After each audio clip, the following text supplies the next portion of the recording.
Selamat petang, salam sejahtera. Terima kasih kerana bersama dengan saya di Nazilin Unity Channel. Saudara-saudara sekalian, ini satu perkara yang mengejutkan kita.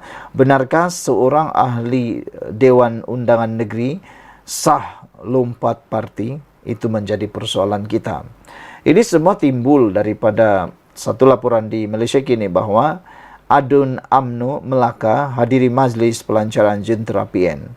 Tentunya perkara ini menarik perhatian kerana mana mungkin seorang pemimpin atau adun daripada UMNO mahu menghadiri majlis pelancaran jentera PN kecuali beliau memang nekat untuk menyokong dan sekaligus meninggalkan parti UMNO.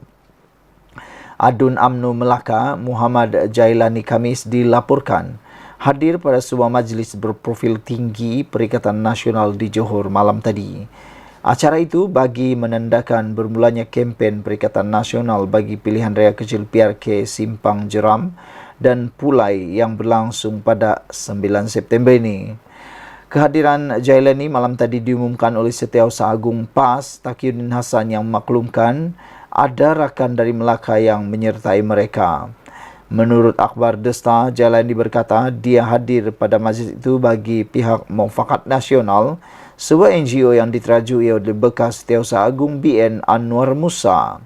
Anwar Musa dipecat daripada UMNO pada 16 Disember tahun lalu kerana dakwa cuba menggugat UMNO. Susulan itu, dia mengasaskan Muafakat Nasional dan membawa masuk PAS bersama. Saya mewakili Anwar di sini kerana Muafakat Nasional berpegang teguh dengan kepercayaan kepada perpaduan ummah. Kebetulan semangat yang sama dikongsikan oleh Perikatan Nasional. Kami percaya perpaduan ini tidak akan mati dan kami tidak bermusuhan dengan mana-mana parti politik, katanya. Jailani berkata kehadirannya pada majlis itu bukan bermakna dia akan meninggalkan UMNO. Bukan, kita cuma mahu perpaduan ini diteruskan.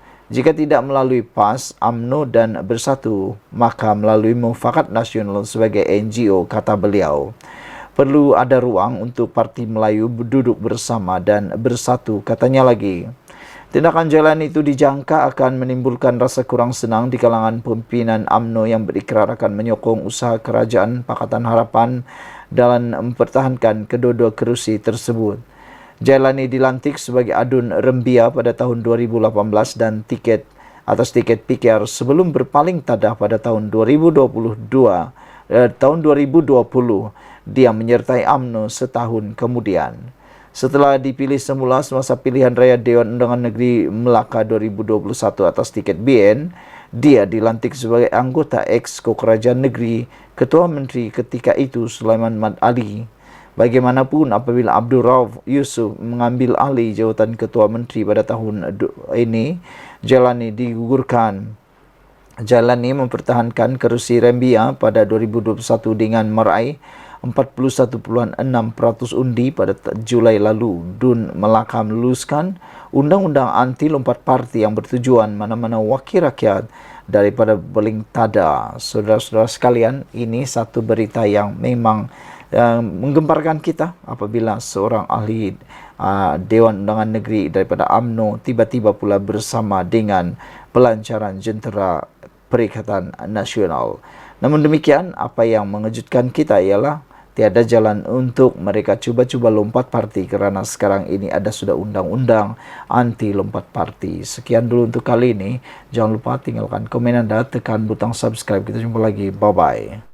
Selamat petang, salam sejahtera. Terima kasih kerana bersama dengan saya di Nazilin Unity Channel. Ini satu keputusan daripada Mahkamah LHDN yang amat mengejutkan seluruh rakyat Malaysia. Ianya berkaitan dengan Hamzah Zainuddin. Hari ini disahkan bahawa LHDN telah membekukan akaun bank Hamzah Zainuddin dan keluarga beliau. Lembaga Hasil Dalam Negeri LHDN dilaporkan mengambil tindakan membekukan akaun bank milik seorang pemimpin pembangkang dan ahli keluarganya. Sumber yang tahu berkenan perkara itu mengesahkan kepada Malaysia kini bahawa ahli politik tersebut ialah Setiausaha Agung Bersatu iaitu Hamzah Zainuddin. Sumber itu juga berkata akaunnya dibekukan bermula hari ini. Tindakan berkenaan dipercayai ada kaitan dengan siasatan berterusan SPRN terhadap ahli politik berkenan. Malaysia kini telah menghubungi Ketua Pesuruhjaya SPRM Azam Baki untuk mendapatkan maklum balasnya berkenan perkara ini. Sasaran politik terdahulu hari ini The Star memetik sumber yang tidak didedahkan berkata, pembukaan akaun tersebut berlaku pada hari ini namun laporan itu tidak menyatakan nama ahli politik itu secara khusus. LHDN enggan mengulas lanjut mengenai perkara itu dan menjelaskan hanya pihak yang terlibat boleh mengesahkan pembekuan akaun berkenan. Pun begitu, beberapa sumber yang rapat dengan pemimpin terbabit memberitahu The Star, tindakan yang diambil ke atas tokoh politik pembangkang berkenan memang benar. Ya, ia berlaku tetapi ahli politik berkenan tidak terganggu dengan langkah tersebut, kata beliau. Saya pasti dia ada alternatif lain, sebab itu dia tidak bimbang mengenai pembekuan akaun tersebut, kata sumber itu.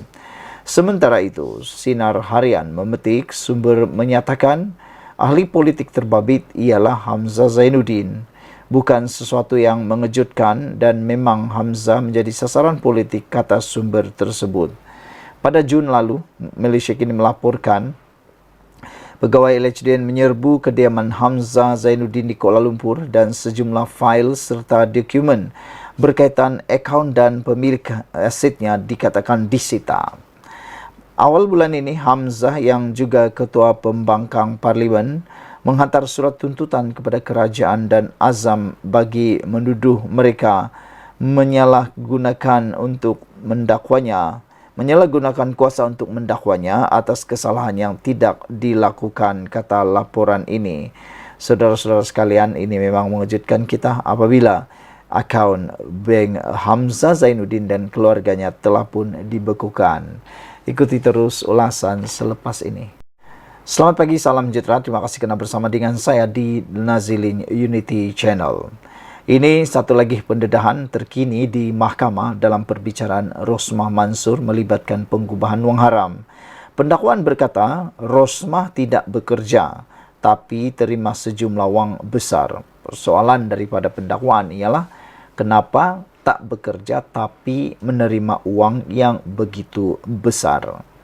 Pihak pendakwaan akan membuktikan bahawa Datin Seri Rosmah Mansur yang tidak bekerja telah menerima sejumlah besar wang ke dalam akaun semasanya di Affin Bank Berhad yang menggunakannya untuk membayar bil telefon dan kad kredit yang ditanggung olehnya dan ahli keluarga. Timbalan Pendakwa Raya Ahmad Akram Garib berkata, isteri Datuk Seri Najib Razak itu tidak mempunyai sumber bebas daripada sebarang pendapatan yang sah membuat pembayaran bil telefon dan kad kredit melalui cek yang ditandatanganinya. Pada setiap masa hingga pertuduhan di mahkamah, tertuduh tidak bekerja. Wang itu didepositkan ke dalam akaun bank semasa di Affin Bank Berhad. Jumlah wang yang didepositkan tidak setara dengan kemampuan tertuduh. Tertuduh menggunakan khidmat seorang individu iaitu Roslan Syari untuk membuat deposit ini bagi pihaknya. Roslan menjadi pengurus rumah kediaman Kompleks Sri Perdana di Putrajaya.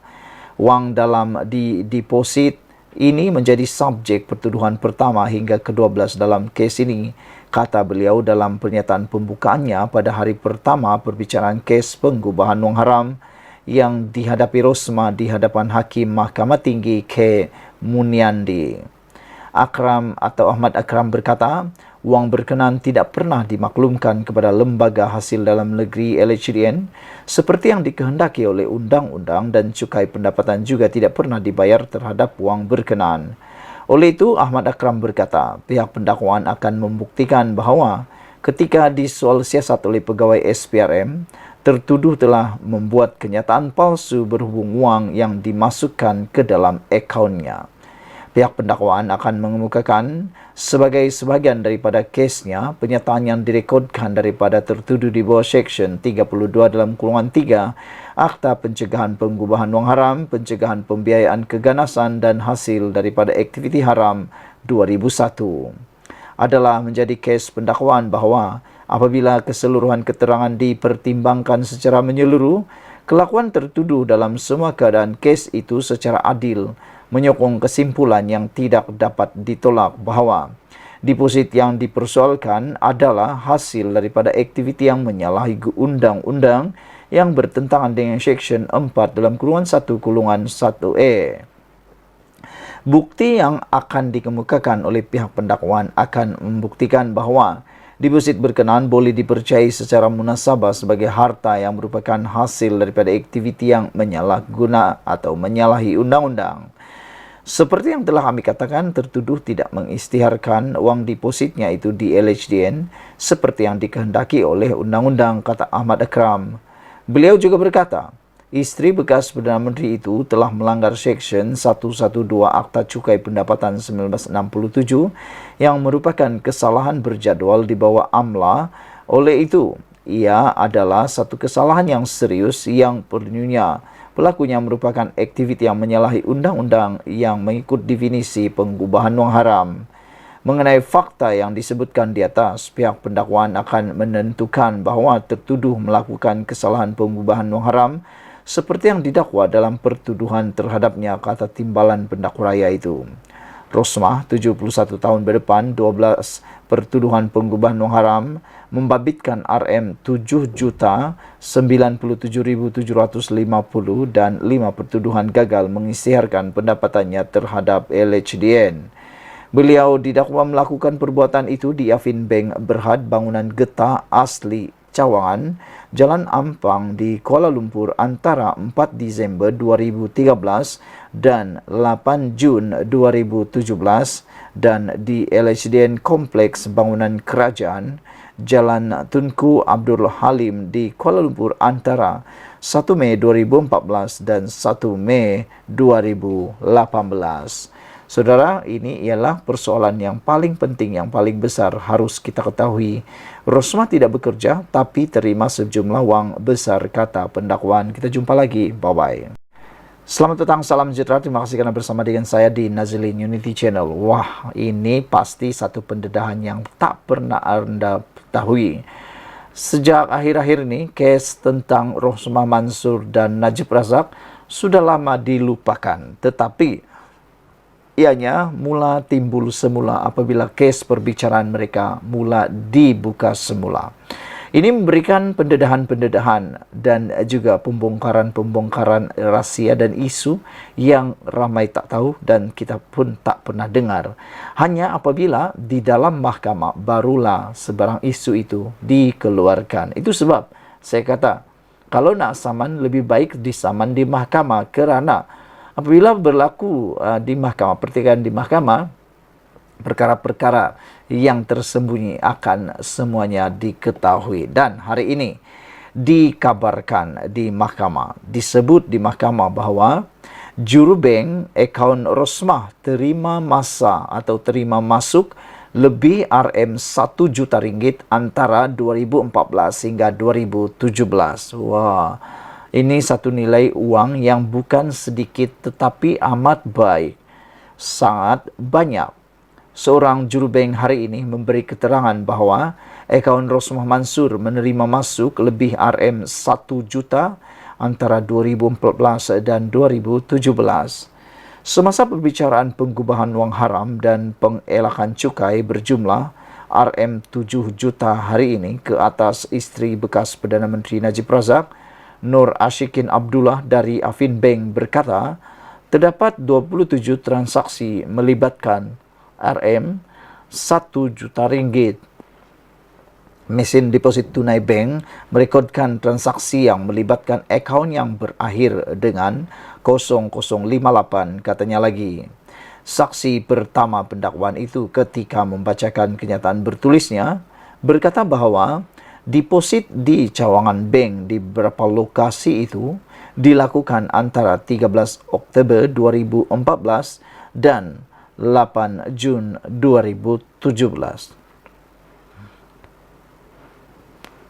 Menurut Ashikin, deposit sehari terbesar adalah RM 62.350 di cawangan bank di Bangsar, Kuala Lumpur pada 7 Oktober 2015, Manakala yang terkecil ialah RM3.300 di cawangan Bank LTAT Kuala Lumpur pada 12 Disember 2015. Saudara-saudara sekalian, ini bukan satu jumlah yang kecil, ini jumlah yang amat banyak. Persoalannya ialah dari manakah uang itu dan mengapa dia masuk. Sekian dulu untuk kali ini. Jangan lupa tinggalkan komen Anda, tekan butang subscribe. Kita jumpa lagi. Bye-bye. Selamat petang, salam sejahtera. Terima kasih karena bersama dengan saya di Nazilin Unity Channel. Ini satu keputusan yang paling mengejutkan daripada mahkamah hari ini apabila disahkan Rosmah Mansur kalah lagi di dalam rayuan beliau di mahkamah. Dan pastinya ini akan memberikan pelbagai reaksi daripada netizen. Apa reaksi kamu terhadap kekalahan Rosmah Mansur dalam rayuan beliau di mahkamah ini? Sebelum kita teruskan ulasan kali ini, jangan lupa tinggalkan komen Anda, tekan butang subscribe. Saudara-saudara sekalian, wanita ini, yaitu hari ini hakim menolak menangguh kes penggubahan wang haram Rosmah. Wah, ini satu perkara yang kita tunggu-tunggu. Sebenarnya keputusannya yang kita tunggu-tunggu, karena ada orang kata Anwar Ibrahim mungkin akan campur tangan, kata mereka. Tetapi dengan adanya keputusan-keputusan terkini daripada mahkamah seperti ini, maka terbuktilah bahawa Perdana Menteri Datuk Seri Anwar Ibrahim bebas daripada sebarang campur tangan di mahkamah. Hakim menolak tangguh kes penggubahan wang haram Rosmah. Mahkamah Tinggi Kuala Lumpur pagi ini menolak permohonan untuk menangguhkan kes penggubahan wang haram dan pengelakan cukai Rosmah Mansur berjumlah RM7 juta. Hakim Perbicaraan Jenayah K. Munaidi menafikan permohonan timbalan pendakwa raya Ahmad Akram Garib untuk mengosongkan perbicaraan yang dijadualkan hari ini bagi memberi masa kepada Jabatan Peguam Negara AGC meneliti surat representasi tertuduh. Peguam Utama Rosmah, Getam Ram Vincent, menyatakan bahawa pihak pembelaan tidak mempunyai bantahan terhadap permohonan penangguhan perbicaraan sambil menunjukkan bahawa isteri bekas Perdana Menteri yang kini dipenjarakan, Najib Abdul Razak, juga telah menghantar surat representasi kedua bertarikh 18 Ogos kepada AGC. Setelah mempertimbangkan hujahan daripada pihak dan kes ini belum selesai sejak 2018 dan ia tidak dilepaskan, hanya adil kepada tertuduh dan pihak pendakwaan untuk meneruskan kes itu, kata Muniadi. Jurubahasa mahkamah kemudian mula membacakan kepada Rosmah 12 pertuduhan penggubahan wang haram membabitkan RM7,97,750 dan 5 pertuduhan gagal mengisytiharkan pendapatannya kepada Lembaga Hasil Dalam Negeri LHDN untuk memulakan perbicaraan hari ini. Saudara-saudara sekalian, dengan keputusan luar biasa daripada mahkamah hari ini, maka ini akan memberikan kita satu petanda dan tunjuk bahawa negara ini sedang dalam jalan yang sangat bagus. Sekian dulu untuk kali ini. Jangan lupa tinggalkan komen Anda, tekan butang subscribe. Kita jumpa lagi. Bye-bye. Selamat petang, salam sejahtera. Terima kasih karena bersama dengan saya di Nazilin Unity Channel. Ini satu pengakuan daripada Datuk Seri ataupun Tun Dr. Mahathir Mohamad yang paling kita tunggu-tunggu sekali. Akhirnya, kata Dr. Mahathir Mohamad, keterangan Zeti buktikan saya betul pecat Apandi. Wah, ini cerita tentang apa? Bekas Perdana Menteri Dr. Mahathir Mohamad mendakwa keterangan bekas Gubernur Bank Negara Zeti Aziz adalah bukti bekas Peguam Negara Apandi Ali mengabaikan tugasnya. Dalam hantaran di media sosial, Mahathir turut mempersoalkan mengapa kerajaan ketika pimpinan bekas Perdana Menteri Ismail Sabri Yaakob menyelesaikan saman pemecatan Effendi di luar mahkamah. Saya tersentak apabila membaca laporan berita bahawa semasa perbicaraan melibatkan 1MDB, Zeti menyatakan dia telah melaporkan kepada Peguam Negara ketika itu, iaitu Apandi, kesalahan pegawai 1MDB. Tetapi Peguam Negara tidak mengambil apa-apa tindakan. Ini seolah-olah bagi saya pengabaian tugas. Namun, Apandi telah menyaman saya kerana pemecatan secara salah. Saya bersedia untuk ke mahkamah bagi menjelaskan mengapa saya perlu membuangnya, kata Mahathir lagi. Mahathir memecat Apandi sejurus selepas PH membentuk kerajaan pada Mei 2018 dan menggantikannya dengan Tommy Thomas. Pada 13 Oktober tahun 2020, Apandi memfailkan saman RM2.2 juta terhadap Mahathir dan kerajaan atas dakwaan dia dipecat secara tidak sah. Melalui tuntutan mahkamah itu, Apandi memohon antara lain pengisytiharan bahawa Dr. Mahathir telah menyalahgunakan kedudukannya dan ini telah mendorong berlakunya pelanggaran kontrak antara dia dan kerajaan Malaysia. Penyelesaian saman itu direkodkan di hadapan Hakim Mahkamah Tinggi Akhtar Tahir pada 13 April 2022.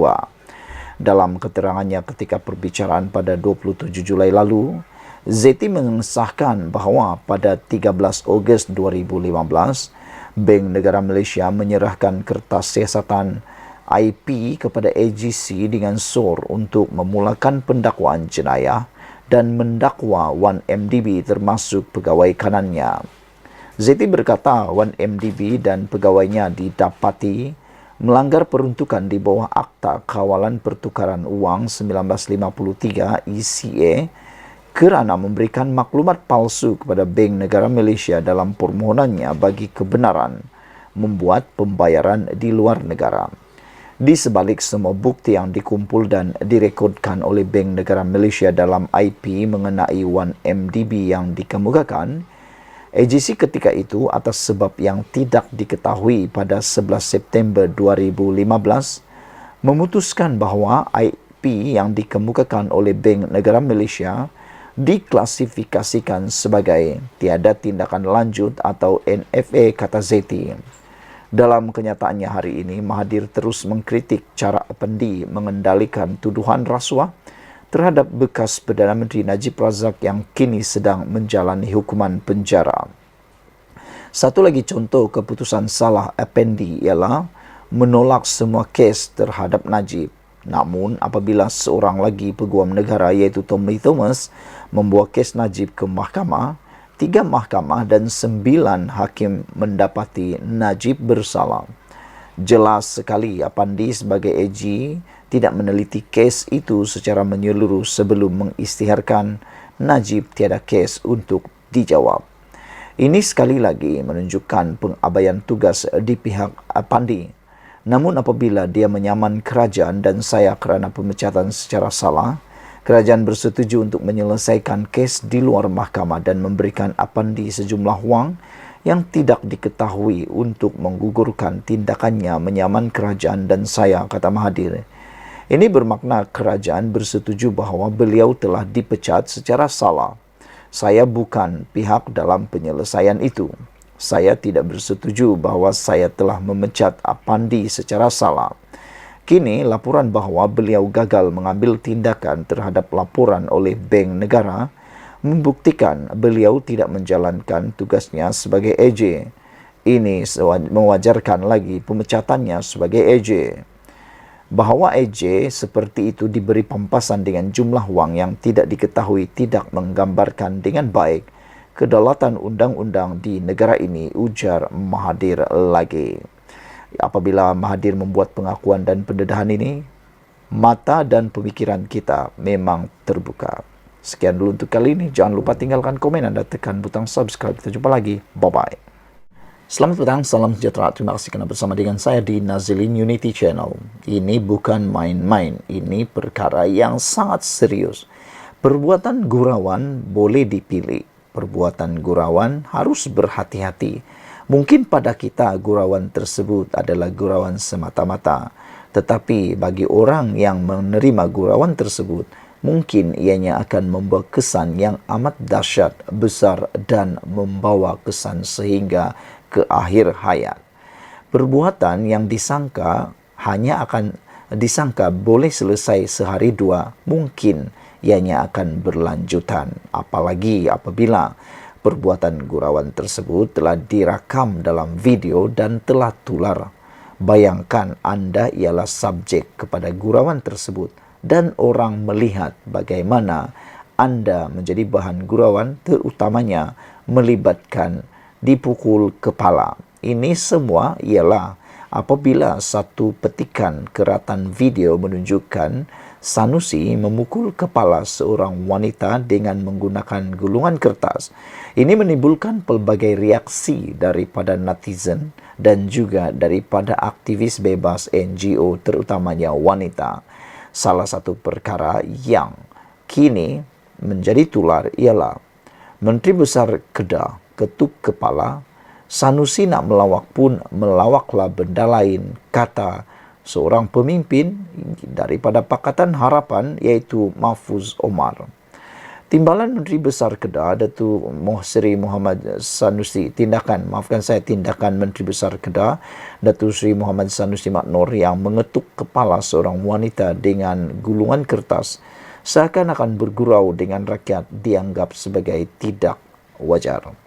Pengerusi Pakatan Harapan PH Kedah Datuk Mahfuz Omar menyifatkan kepala adalah anugerah daripada Allah dan diberikan otak untuk berfikir.